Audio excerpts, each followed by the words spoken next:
What is up, guys? I'm going to be going over the different levels of gold, and I'm also going to explain why the majority of my gold stack are these old European gold coins. So stick around.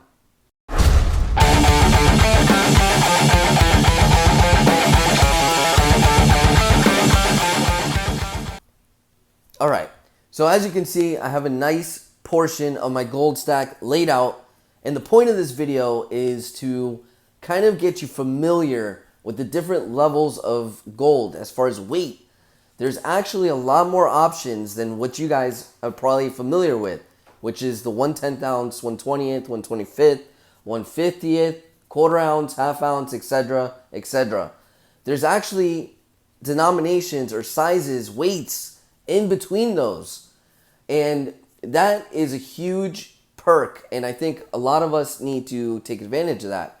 And there's a reason why a lot of these old European gold coins are the majority of my gold stack. So I have it all laid out here. We got the smallest one all the way to the biggest one, okay? And I'm basically going to go over each section, and I'm going to tell you little tidbits here and there. But I really want you guys to get familiar with gold. Now, the difference between gold and silver is really a mentality thing, okay? Obviously, the budgeting is a big difference. The price is a big difference. But the mentality is also another thing that you have to kind of change. When you're thinking of gold, you're thinking in terms of grams. It's a lot better for you to come up with the math in grams than it is, obviously, in ounces, which we do in silver. So silver is very straightforward. Ounce, 1 ounce, 2 ounce, 3 ounce, 5 ounce. Very straightforward. Now, when you get into gold, you're going to start thinking about grams, and we're talking decimals, and it gets very complicated because you could actually spend a little extra on 0.5 of a gram, which is a half a gram, and you won't even know it unless you do the math. So it's very important that whenever you're buying gold, you're thinking in terms of grams. It's going to help you out in the long run. So anyways, let's get started. So the first, which is the smallest gold that I have, is this 3, see? I'm thinking in terms of ounces. 3 gram panda. So a normal 1/10 ounce, in case you were wondering, is 3.1 grams. This panda is just shy of a 1/10 ounce at 3 grams flat.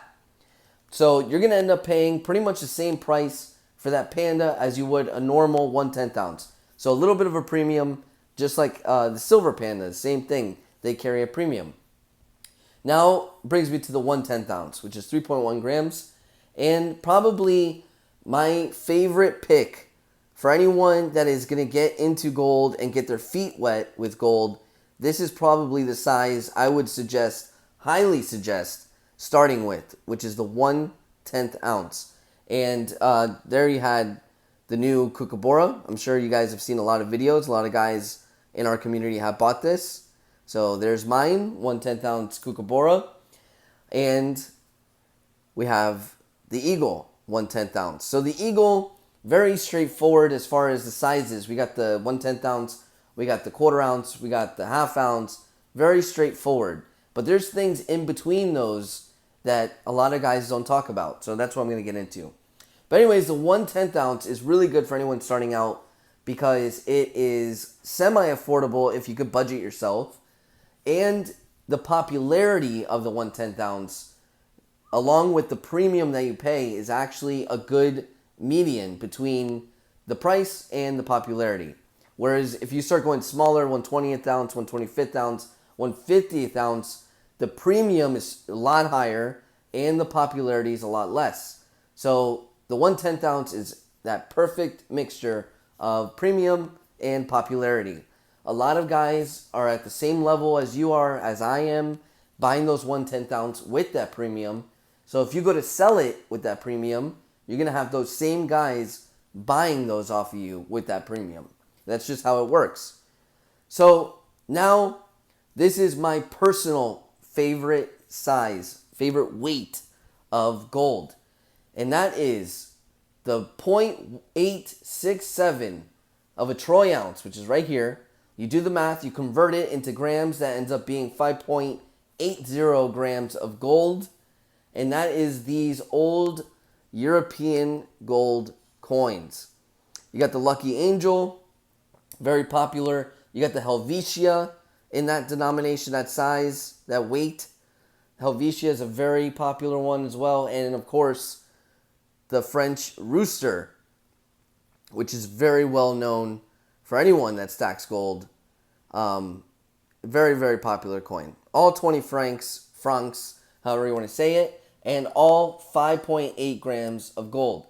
Now, some of the perks of these older coins, one is that they're old, which is awesome. So if you're into older coins, these are about 100 years old, these coins.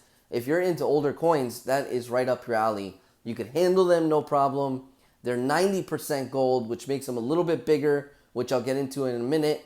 And they qualify for eBay bucks. The majority of my gold stack are actually those old European gold coins. Because of that, I've actually got a lot of them way under spot.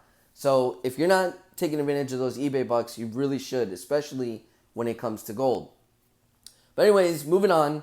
So we're continuing on into that those weights in between normal sizes, normal weights. So we got the 0.1947, which is this right here. This is another one of those old European gold coins. This is the Wilhem 10 Gulden from Netherlands. Beautiful, beautiful coin right here. 90% gold, just like the other ones. And this one is 6.05 grams.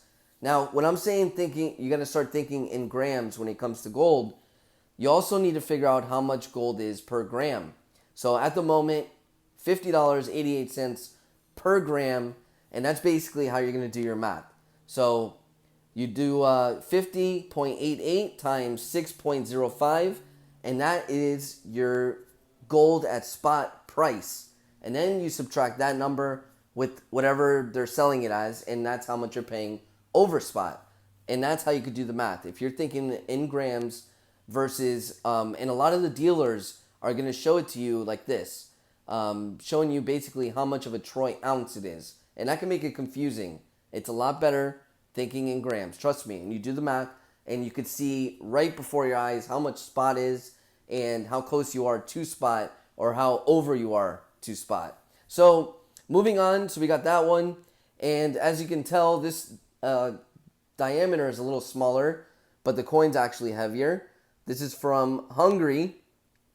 Another very, very nice coin. I figured I'd show you the coins as I'm going through them. This is 20 Korona. Beautiful gold coin right there. I'm trying to get it to focus. Very nice. And this is 0.960 of a troy ounce. 6.09 grams of gold. So just a little bit bigger than the Netherlands piece, the 10 Gulden. And then it brings us to the 1/5 ounce, which is one of those strange sizes that they had offered. And Scottsdale Mint made both of those. That ends up being 0.200, 6.22 grams of gold. These are beautiful. So just a little bit smaller than a 1/4 ounce. But as I'll move down the list, I have a 1/4 ounce. They're about the same size in diameter. The biggest complaint that I hear when it comes to gold is the size of the gold coins. And that is exactly why, if that is something that bothers you, the small coins, these 90% gold coins are awesome because they're a little bit bigger. There's a little bit extra metal in them, so it makes them a little bit bigger than a standard bullion coin would be. So moving on, 0.235, 7.32 grams. We got the British Sovereign. These are also insanely popular and well known. These are beautiful. This is one of the two that I have. This one is average circulation. And another thing, you don't really lose too much gold with the circulation. I weighed it. You really don't lose that much. This is average. Maybe when you go into like heavy wear and tear, you might start losing, but average circulation is really not that much. And then we got some pre-1933 gold right here. The Liberty, $5 Liberty. This is a little bit bigger than a British sovereign. Once again, just shy of the quarter ounce. So once again, we have something in between. And the way I do it is, according to my budget that month, I'll buy whatever gold is the best price or whatever I have in my budget. And that's what you guys should do. So this is the $5 Liberty, 0.2419 of a troy ounce. So this is how the dealers are going to show you. Once you do the conversion, all you got to do is Google it. It ends up being 7.5 grams, 7.52 grams of gold, which brings us to a familiar size. And this is the quarter ounce Queen's Beast, which is gorgeous.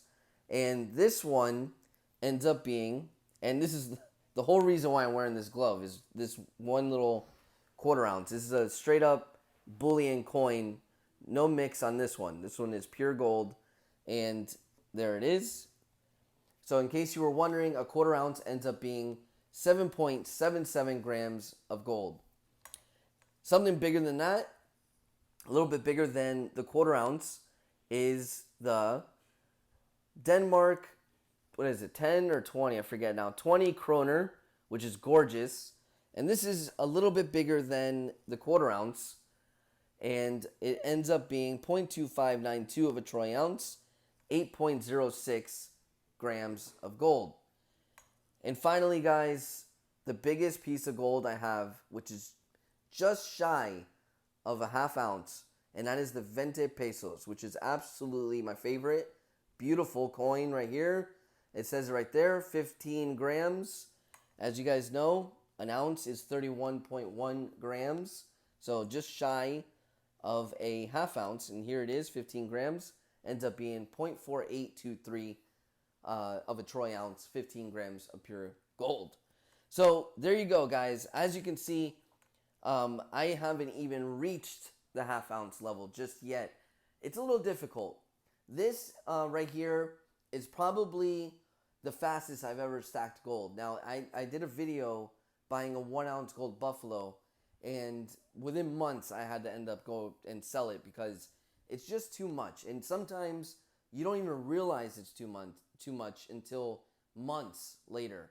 And that's why I've been able to budget myself a lot better since I started buying these strange sizes or these other unique sizes. It's been a lot easier to budget. And like I said, these qualify for the eBay bucks, which makes a world of difference, I'm telling you. So these are some of the options that I would recommend. A lot of those European gold coins are well known.